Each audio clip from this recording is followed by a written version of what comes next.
nakakatakot bago ito matapos 2020 pa rin. Yoko na. Tara, uwi na tayo. So guys, Armada na. Tatakbo ko ng marathon bukas. Ang petsa ngayon guys, December 30, 8:56 PM. So, medyo mahirap talaga itong marathon na tatakbuin natin bukas kasi hindi ko pa talaga nasubukan takbuin to. Yung sapatos natin guys, pinapatuloy natin sa electric fan, bagong laba lang kasi. Butasan kasi ito nung sinuot ko nung tumakbo ko ng 30 km. Kita niya ba? Saklap po. Yan yung nangyari nung sinuot ko sa habang umulan. O yan. Kaya ka muna dyan buddy. Green light na to, green light. Green light na to para para tumakbo ng marathon bukas. 5:15 in the morning. Mga oras lang din ulam natin, pero okay lang. Gising tayo tapos bawi tayo next year. Kung matulog na 7 hours, 8 hours, tambukan natin matulog na ganun kasi tulog ako, usually laging 5 to 6 hours. So, gising pa muna tayo sabay G na ulit. Gawin na natin itong marathon, green light na. Tapos na natin magsimba. Time check 5:46. Nag-iisip ako ng magandang i-edit natin para dito sa marathon. So, hindi siya may upload agad-agad after ng takbo. Kung kakayanin ko ba ng marathon na hindi. Ma-upload natin to mga ng January or buwan natin i-upload ng January 1, 2 or 3. Ito lang sa taglan na yan. So, really tayo.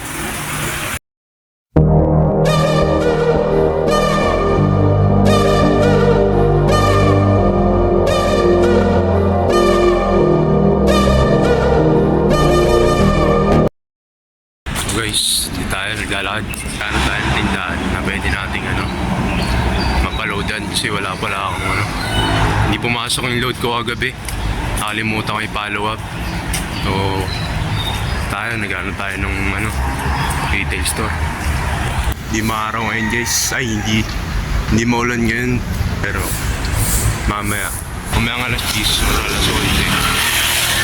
Maaraw na. Tumatakbo pa tayo nun Wait na ako sabi sa akin. So guys, nakapagpaload na tayo dito. Kotse pa. Hikin ang ilang pa yung parol. Bismillah. Ang tayo. Pausap ko na naman sarili ko. Kayo. Happy reviews. Predict ko, makakauwi ako sa bahay. Mga alas 11. So challenge natin yung utak natin guys. Ito rin naman tayo dadaan. Iwan natin itong kalat na to. Pagka-uwi natin, dapat makuha natin yan. So dito rin tayo dadaan, pauwi kaliwa tayo. So yan, tatandaan ko dapat yan. Few moments later. Pindot lang natin yung Strava natin. Medyo na late tayo. Stay hard! Nakatukay na tayo. Oras 6:26. Nararamdaman tayo na sakit sa likod, konti. Minutes 49 seconds. 5K. 45 AM. Naka 10K na tayo. Oras, alas 7 na. Inom tayo tubig, konti. Kakain naman natin ng tubig. Oras 7:25. Tapusin natin tong sa dulo. Sabay ikot na tayo dun. Iimo na tayo ng Jollibee. Para tuloy-tuloy tayo pagtapos natin ng meal. Kainin tayo. Kanina magpasok ko. Akala ng counter order ako.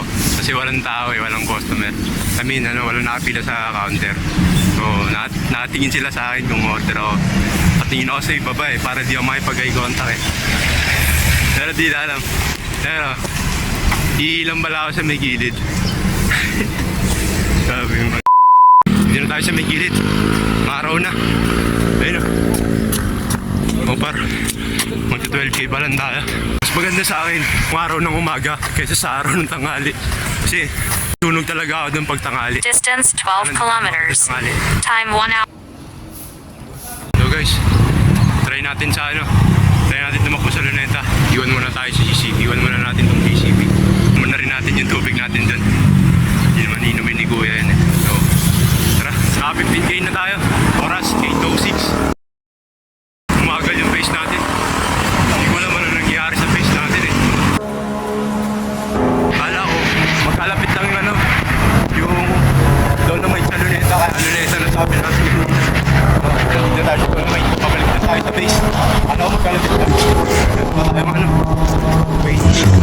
21K yun. Tatakbo yun.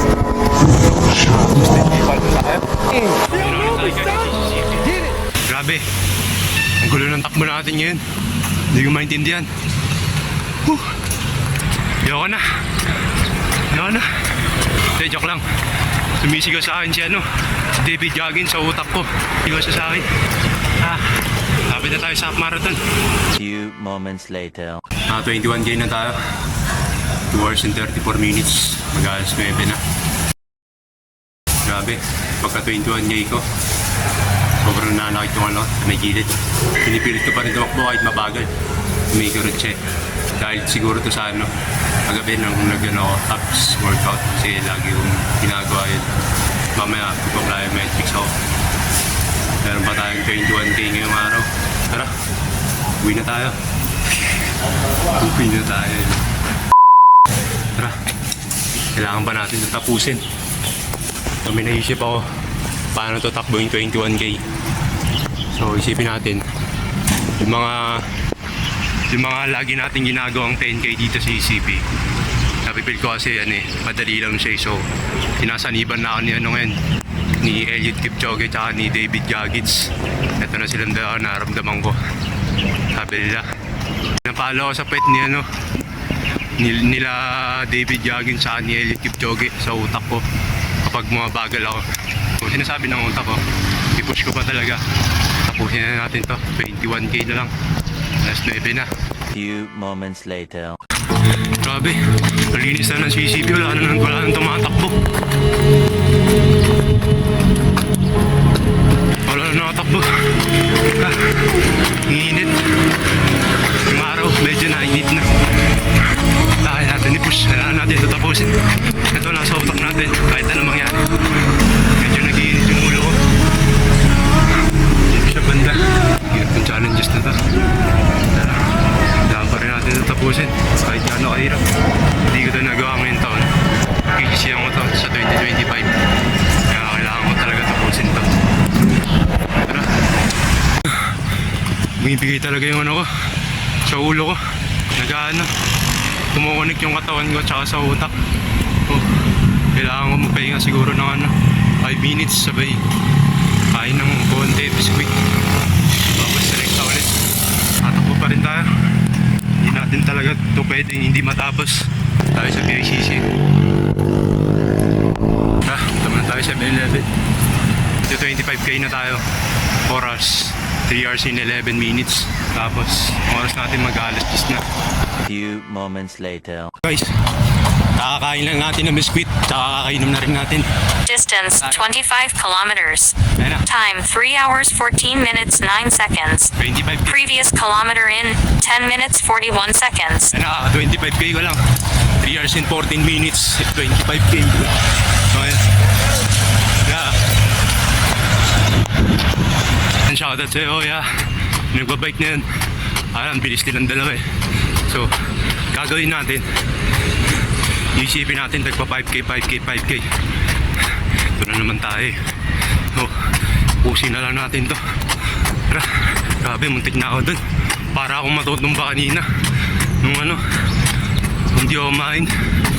Ayan, back to na tayo, medyo normal. So, tapusin natin to.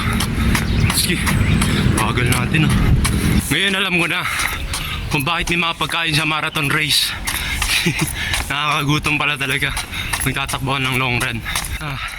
Grabe. Because when they talking about me, that means I'm doing something.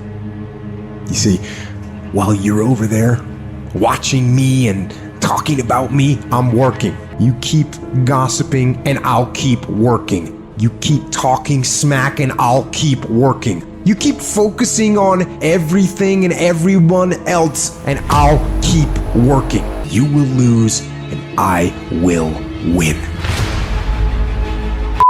Guys, naka 30K na tayo. Ngayon na pa tayo pinagpapawisan. Ngayon na pa rin tayo naglalakad.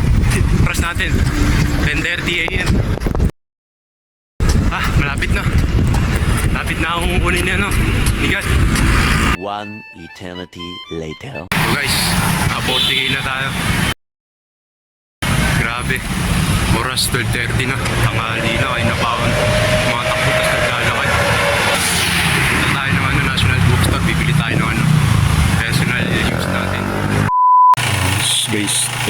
gagawin natin. Medyo makapal siya. Gawin natin siyang personal use. Ganda yung kulay niya. Campus Mates. Let's go. Ano tayo sa counter? Ay, sa cashier. Grabe. Ano akala nyo? Pinakalimutan ako rito. Natatandaan tayo dito syempre. Ay, sa 6 na oras tayo tumatakbo na sa B-Fresh. Ay, wala na yung B-Fresh. Hinahangin. Hinahangin B-Fresh. Okay lang, natandaan pa rin naman natin na ano. May tatandaan tayo dun. Yan tayo sa bahay, nung nakikita ko na yung building, oh. Sabi, naka-42 na tayo. Nakita natin yung marathon, guys. Sabi, ang ganda. Thank you, God. Recovery na lang tayo sa bahay. Mamaya na tayong gabi update. Thanks tayo mamayang gabi. 14% na lang tayo. See you later. Oras na. 12:30. Habol tayo ng simba. Kaso nga lang, hindi na sa mosque sa bahay na. Ito naman yun. Tayo sa bahay. Marami taga. So guys, tapos na natin ng marathon kanina. Grabe. Sobrang hirap nung sobrang daming times na gusto ko nang sumuko na. Gusto ko nang umuwi. Gusto ko nang umuwi. Sobrang daming times na nangyari. Labo talaga pero. Ganun mangyayari kapag tumakbo kayo ng marathon na wala kayong proper training, guide or mentor. So, nakita ko na si Eliud Kipchoge tsaka si David Goggins nung nasa 39 km na ako. Hindi ko alam guys, nababaliw na ako dun sa ECP. Kahit saan na lang dun sa buong kanto, iniikot ko eh. Gusto ko na makompleto yung 42k yun. Sobrang daming beses ding pahinto-hinto tayo, ganun. Kasi nga, hindi talaga natin hindi tayo sanay sa pain. Sa pain na yun nung tumatakbo tayo. Sabihin, pag tumatakbo ka, parang ayaw mo na talaga kasi gusto mo na sumuko. Wow, fireworks. Ay, wala fireworks. So, oras natin 7:42 p.m. December 31st. Marami pa tayong gagawin kaya marami pa tayong tatapusin ngayong gabi. This push-ups. Meron pa tayong tatapusin 300 push-ups. Different push-ups like chest, shoulders, arms, triceps.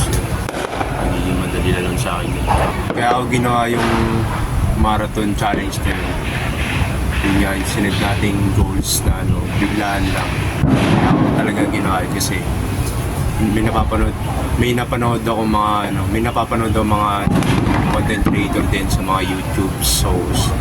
Sila yung mga multi-millionaires, entrepreneur. So yun nga, mga content sila sabi nila na may ginagawa silang sobrang hirap bago matapos yung taon. Which is yun nga yung marathon, ginawa nila yung ganun din yung ginawa nila yung marathon, makbalo sila ganun. So ako rin, napaisip din ako, ba't di ko gawin yun tumatakbo rin naman ako. So yan, kahit ako sa kanila may mga proper training sila, may mga guide, mga coaches, pero ako wala, di ko ginawa kasi wala talaga ang budget pang sa coach sa mga training ganyan. Tanging meron lang tayo workouts, sabay takbo, sabay pananampalataya sa Diyos. Yun na yung yun lang yung meron ako. Kaya ako nagawa yung marathons. Hindi ko sinasabing huwag kayong mag-hire ng coach, huwag kayong mag-training para tumakbo ng marathon. Kasi ako, ibig sabihin, maganda naman wala namang problema kapag may training ka, may mga coach ka, may guide ka, wala namang problema doon. Kasi ako lang, challenge ko lang talaga sarili ko. So, yung challenge din, biglaan yun eh. Kasi nung napanood ko yung challenges doon sa multi-millionaire, 7 days before December 31, which is ngayon, sabi ko, may 7 days na lang ako parang gawin to. So yun, ginawa ko. May training kagad ako noong December 25. Half marathon. Ginawa half marathon. Tapos, nag-recover ako ng 26. Tapos sa 27, gumawa ulit ng ano, ng sigit pa sa marathon, December 28, which is 30 km yung in-upload natin. Grabe. Sobrang proud ko sa sarili ko. Nakapag-marathon ako bago matapos tong taon na to. Kasi guys, sobrang hirap talaga ng marathon. Sobrang daming times talaga na gusto ko talagang umuwi. Pero hindi. Meron talaga sa utak ko na ano, kung ano yung sinet ko, kung ano yung sinabi ko, kung ano yung sinulat ko, tatapusin ko talaga. Which is yun nga, tinapos nga natin yung 42 km. Kahit anong mangyari, ganun. Habang nasa labas sila guys. So, no, yung mag-New Year na. Hintaan nyo, narinig yung mga kapatok dito sa labas. Ganyan nga sinabi ko. Habang sila nag-set ng mga inuwan, tayo nag-set ng goals. Sa bahay natin. At least 2025 lang. Alam na natin kung anong gagawin natin. Natin ang fireworks. Happy New Year. Medyo napahaba na ako. Kung laging ko sasalamat ko, kung umabot ka man hanggang dito. Sana may mga natutunan ka sa akin. Mga in-upload ko this mga 7 videos. Guys, na-appreciate ko yung umabot ka man hanggang dito. Papasalamat ako sa inyo. Respect sa buong 2024. Sana this 2025 may-isip na i-content natin. May-inspira ng mga tao. So, yun yung pinaka-main goal natin sa 2025. Pero sa ngayon, yun natin tatapusin yung video guys. Maraming salamat sa inyo. Happy New Year 2025. Kita-kits tayo next year. Peace! Happy New Year everyone!